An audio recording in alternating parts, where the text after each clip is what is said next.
encountering the error message, your account has been disabled in the App Store and iTunes on your iPhone.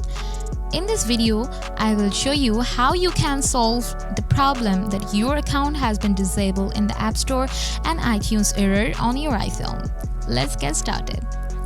Solution 1. Check your billing address. Open Setting, tap Apple ID, tap Media and Purchase, tap View Account, tap Manage Payment, tap your billing address. Now you need to be 100% sure that your billing address is flawless.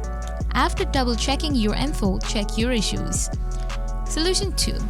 Now if you still have issues, contact Apple support immediately.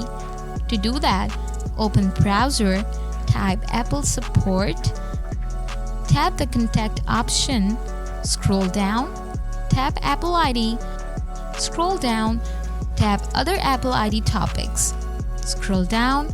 Now type your account has been disabled in the App Store and iTunes, tap connect. Now you will most likely have two options. You can either call them or you can message them and you can tell them to fix your issues. I would select message. Now I'll be connected with a live agent. Once you get connected, send a screenshot of your problem. After that, they will verify your Apple ID and this will fix all your issues. So this is how you can solve the error message on your iPhone. Thanks for watching.